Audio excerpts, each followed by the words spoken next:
Ya conocemos todas las estrategias que hemos hablado, ya sabemos qué puede pasar y qué no puede pasar, todo relacionado con nuestros cuidados de enfermería, a lo que yo encuentro en ese momento, a la sintomatología alterada que yo encuentro, ¿sí? Normas importantes previo al control de signos vitales. Si hablamos de que todo se altera de acuerdo a lo que habíamos hablado hace un momento, donde nos encontramos, si el paciente está en una zona alta, digamos, estamos en la sierra, nuestra desaturación va a ser más evidente que en la costa, por la presión atmosférica.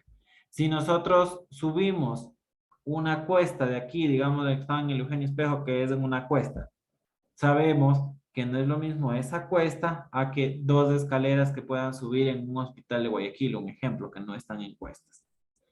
Todo va variando. Entonces, ¿qué yo debo de hacer? Preguntarle al paciente, ¿vino caminando? ¿Vino haciendo alguna actividad física? ¿Recién comió? ¿Sí? Tal vez está con una emoción fuerte, nos vamos a relajar para poder yo hacer un control de signos vitales. Digamos, el paciente vino y dice, no, es que yo vengo en carro, no importa, va a descansar 5 a 10 minutos si es que la atención como tal lo merita, permite y lo amerita, ¿no? Porque si yo estoy hablando de una emergencia, sabemos que vamos a actuar de manera inmediata, ¿no? Tenemos que ver lo que yo les decía, de que no nos tenemos que confiar mucho en los equipos electrónicos porque sabemos que un equipo eléctrico puede fallar por la pila. Si nosotros tenemos un paciente, le dejamos a un paciente tomando la presión arterial con algo electrónico, nosotros nos confiamos en que el paciente no se va a mover, nosotros le dejamos y el paciente por virarse, porque le llamaron, porque está incómodo, movió el brazo, hizo alguna actividad, ya no va a censar de la misma manera el tensiómetro eléctrico.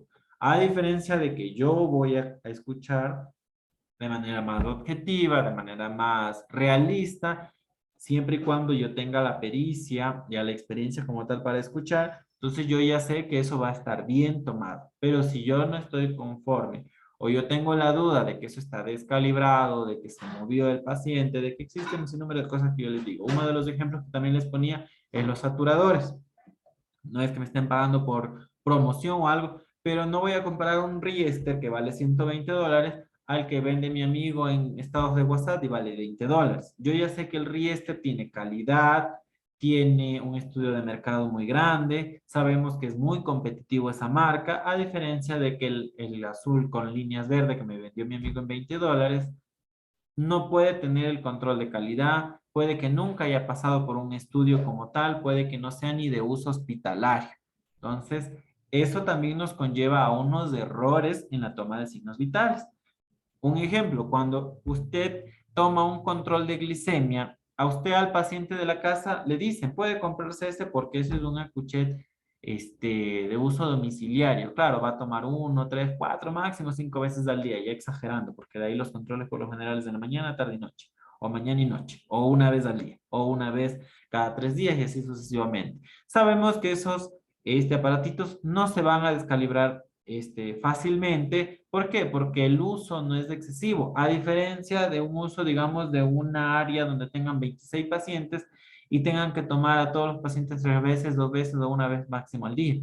Sabemos que ese control, esa calibración va a ser por la misma casa comercial, va a ser continuo, tiene el manual de uso, etcétera, etcétera, etcétera. Entonces, son diferentes incluso eso, ¿por qué? Porque la calibración, como yo les decía, el uso como tal hospitalario al uso de domicilio es diferente, porque el uso excesivo va a llegar a descalibrarlo en algún momento incluso. Entonces, hasta en esa parte tenemos que tener muy en cuenta cuando hacemos los controles, porque claro, viene X glucómetro y nosotros nos ponemos a leer y dice uso no hospitalario y lo tenemos en una clínica donde tenemos 60 tomas de glicemia al día. Sabemos que esas glicemias pueden que estén bien, pueden que estén mal, no lo sabemos. Entonces, muy en cuenta todas estas cosas que yo les he hablado para poder controlar algo, ¿sí? Control de signos vitales. Nosotros ya tenemos en mente temperatura, pulso, respiración, frecuencia cardíaca, que es la respiración. Hablamos de la saturación y la presión arterial, ¿sí? La temperatura. Muy común, ahorita todos andaban con las pistolitas mal calibradas, tomaban en una parte donde no era y ustedes mismos se ponían a ver en Facebook, se hizo una información, pero todos éramos expertos ya en el tema. Hay lugares específicos de la toma de temperatura porque ahí pasan vasos que nos ayudan a controlar una temperatura adecuada del organismo, ¿sí? Tiene también un control como tal específico y requerido para algo que nosotros vamos a tomar en cuenta para un diagnóstico. Un ejemplo, yo no puedo ir a tomar con una pistolita y sale 36, al de al lado 36.1, 36.1, 36.2, esa es su variante, pero usted le topa y está hirviendo.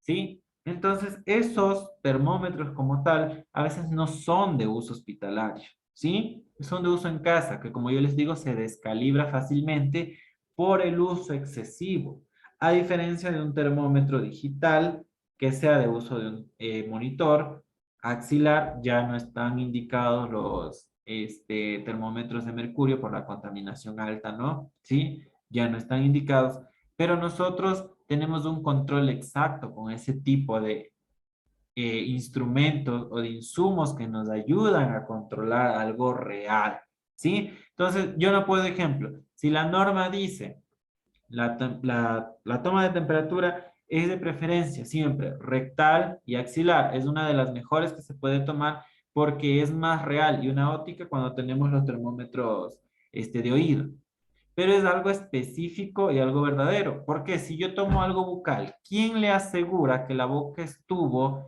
en la posición adecuada, cerrada el tiempo adecuado, sin movilizar el termómetro? Entonces es algo irreal, que por más que usted le aumente el 0,8 o el 1 que dice la norma, no va a ser algo real. Incluso el axilar, a veces no nos podemos confiar al 100% porque el paciente se mueve, peor si es un niño. El paciente se mueve, se lo saca, los padres no lo tienen de manera adecuada, los mismos adultos a veces están en movimiento, ahora por el uso de la tecnología, el teléfono lo mueve, lo saca, se me cayó, se volvió a poner. Cuando lo vamos a ver, está envuelto en la tela, no tomó de manera adecuada, entre otro tipo de cosas.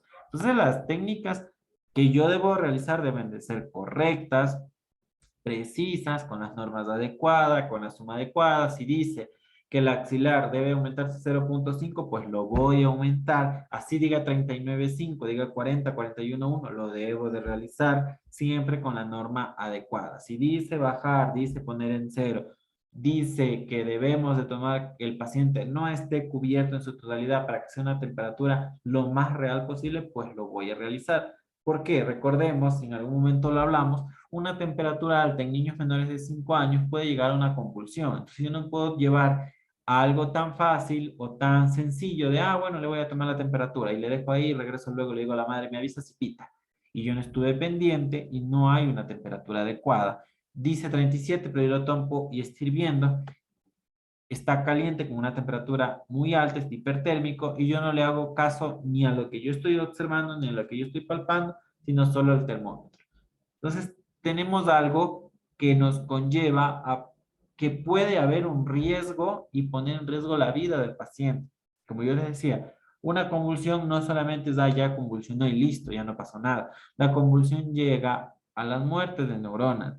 Si el paciente no es controlado de manera inmediata, puede llegar a lastimarse, a auto lesionarse. ¿Cómo? Se fricciona tanto la boca, la mandíbula, se cierra como tal, que si la lengua no está en un adecuado lugar, puede llegarse a cortar. ¿Por qué? Porque las convulsiones son movimientos espasmódicos tan fuertes que existe la contracción muscular tan fuerte, ya sea tónico, clónico, continuo, rígido, se mantiene de manera paulatina o se mantiene de manera larga hasta que llegue a haber una medicación, puede llegar a lastimar al paciente como tal. Digamos, si el paciente comienza a convulsionar y no lo vimos de manera inmediata y nadie actuó, si es un niño o es un adulto, como no tiene el reflejo de virar la cara, comienza a eliminar saliva, comienza la cialorrea como tal, que es la producción excesiva de saliva, y puede llegar a una broncoaspiración y a los pulmones, puede llegar a un paro cardíaco. ¿Por qué? Porque no hay una oxigenación, no hay un intercambio de oxigenación. Lo que está llegando es saliva como tal, líquido, fluidos.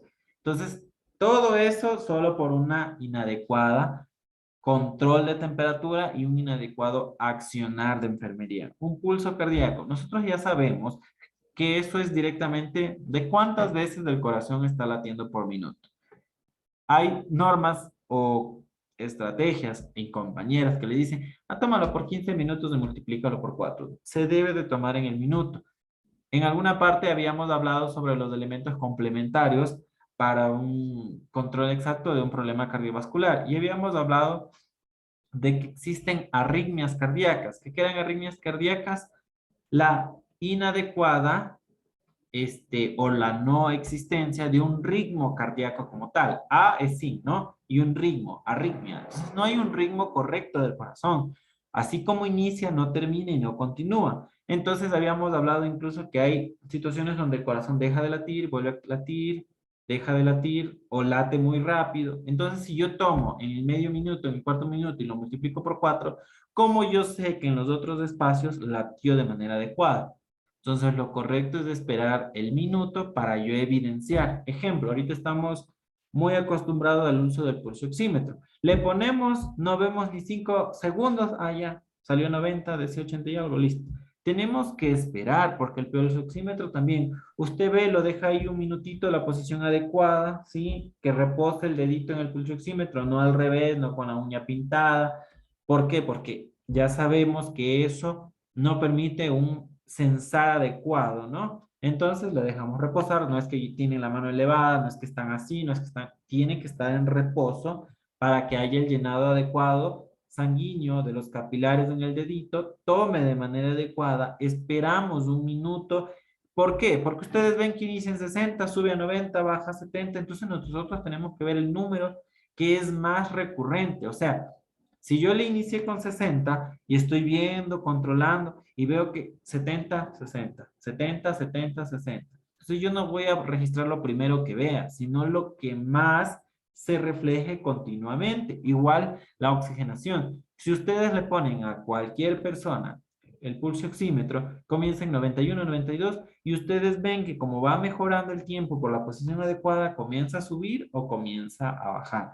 Porque lo que está censando ese pulso oxímetro es lo que hay en ese momento. Pero recordemos que la sangre está dando vueltas, está circulando. Entonces, en un minuto ya pudo que la sangre regrese, vaya, vaya, regrese, vaya, regrese.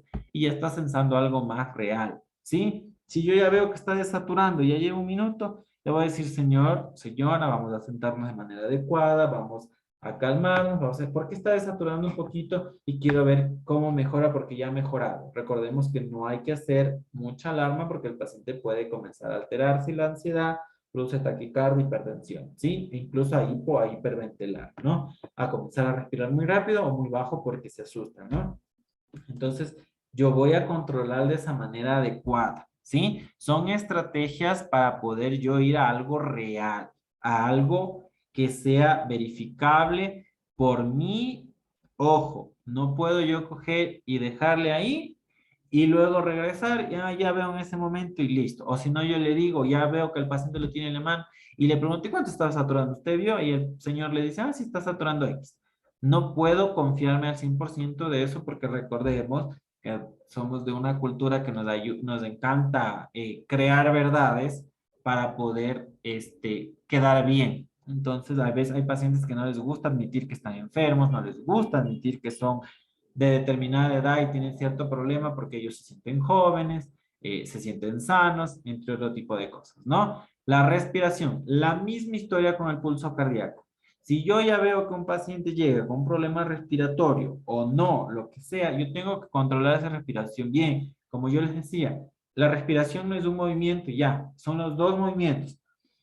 Inhalo, exhalo, una respiración. Y la misma historia lo siguiente. Para yo poder controlar una respiración, tiene que haber los dos movimientos, ¿sí? Inhalo, exhalo, una. Inhalo, exhalo, tres. Y así yo voy contando. Tiene que haber los dos movimientos para que haya una respiración, porque el concepto de respiración, ¿qué es? El intercambio gaseoso mediante dos movimientos respiratorios, la inhalación y la exhalación. Ahí hay una respiración. Y yo no puedo realizarlo a medio minuto, a 15 segundos y lo multiplico por 4. ¿Por qué? Porque existen apneas. Hay pacientes, apneas es la no respiración, ¿no?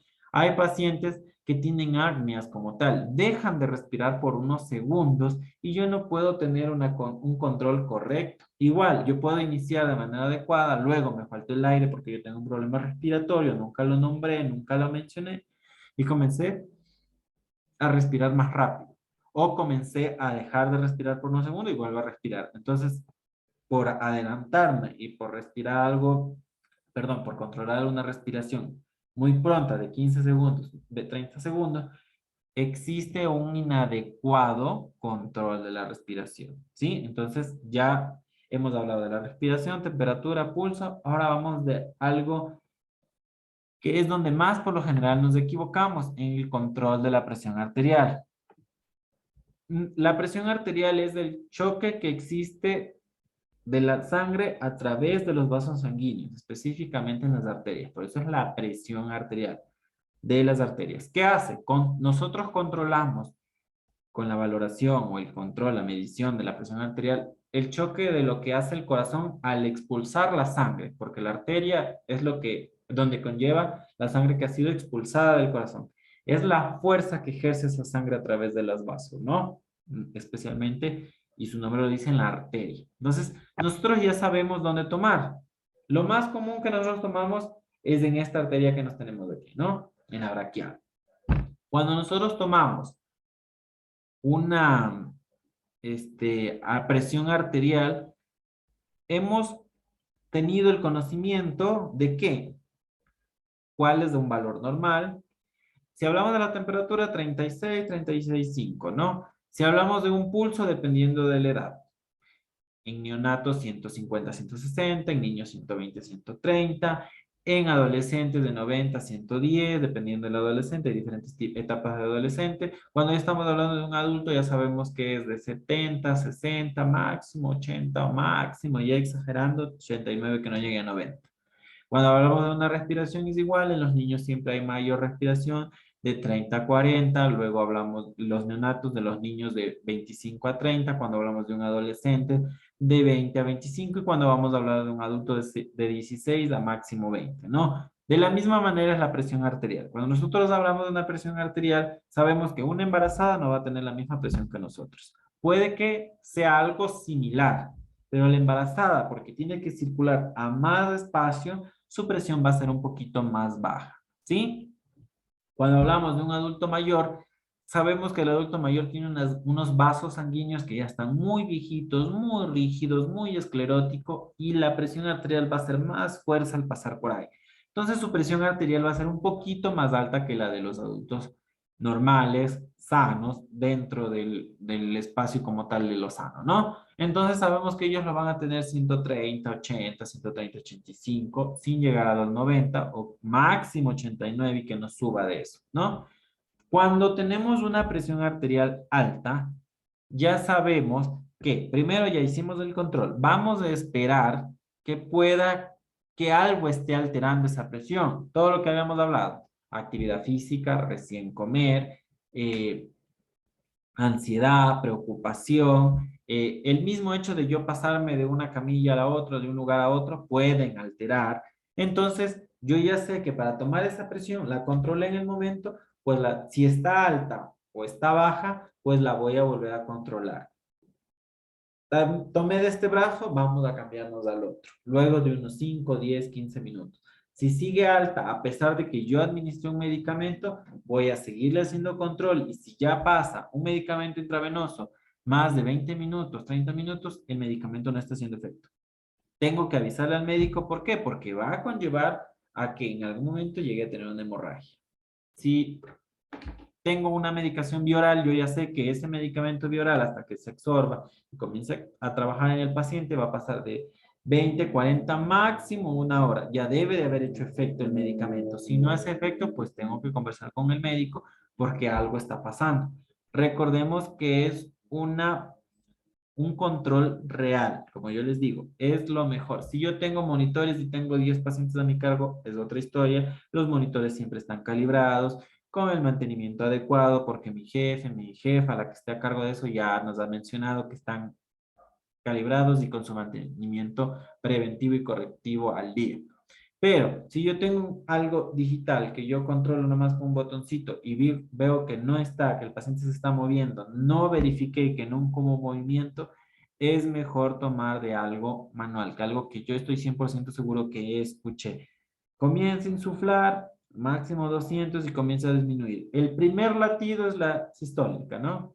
Comenzó, pum, latió, y yo escuché el latidito en 130. Comenzó a bajar, bajar, hasta que yo escuche el último latido. El último latido fue en 70, listo. 130 sobre 70.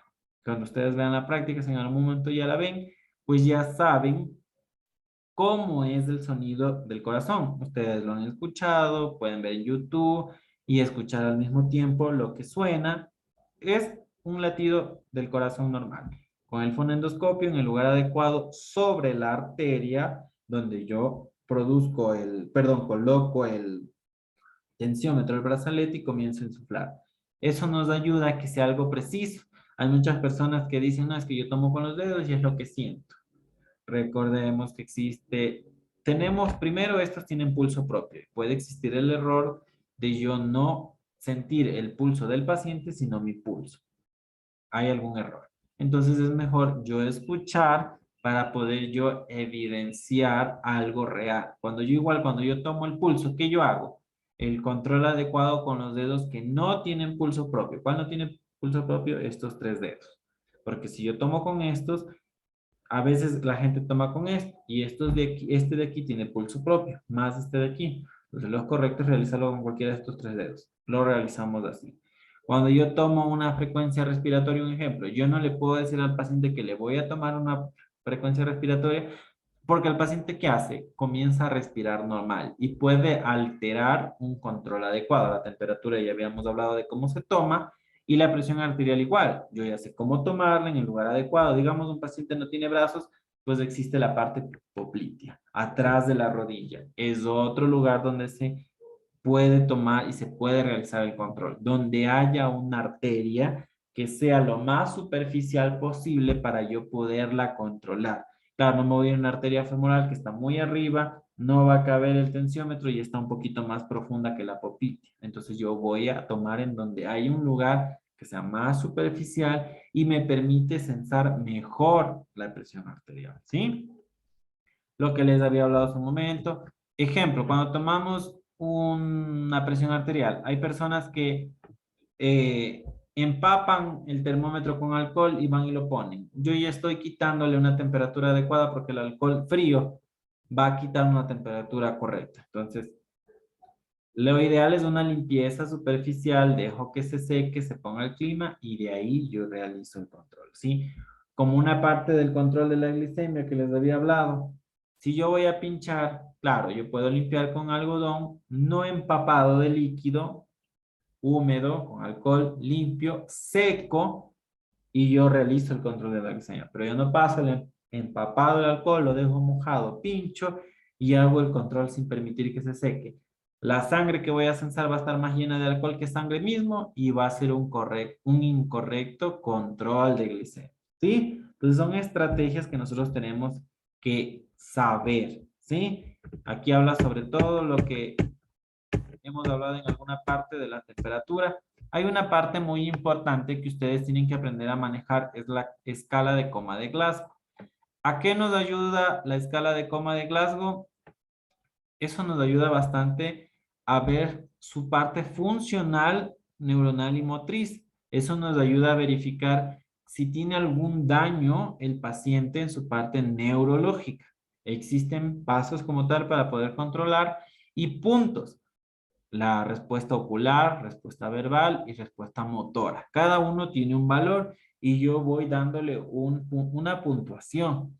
Un ejemplo, ocular, si el paciente al momento de que yo le hablo me regresa a ver, 4, ¿sí?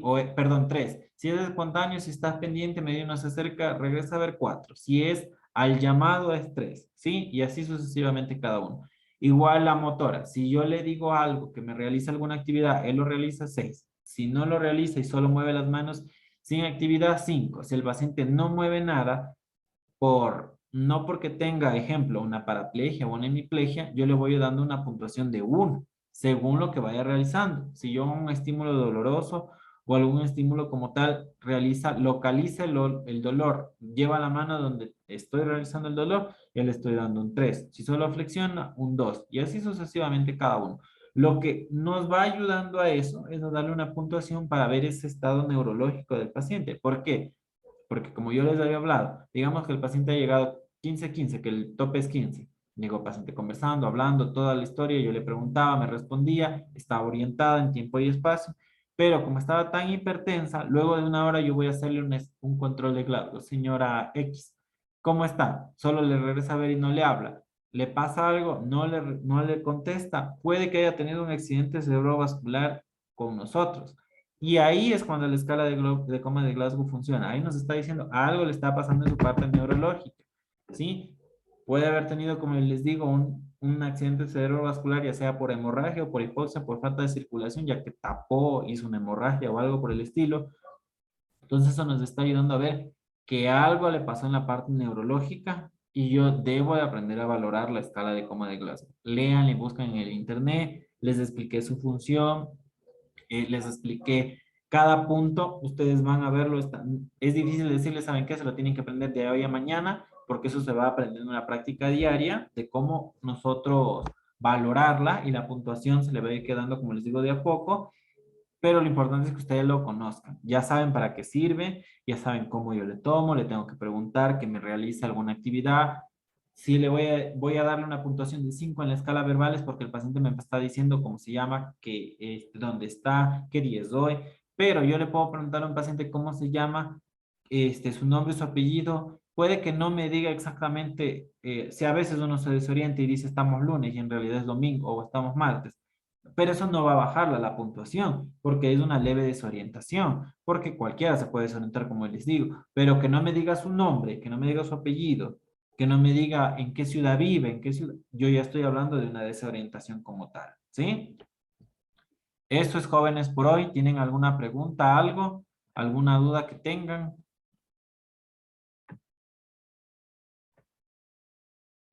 Nada, todo claro, nada claro.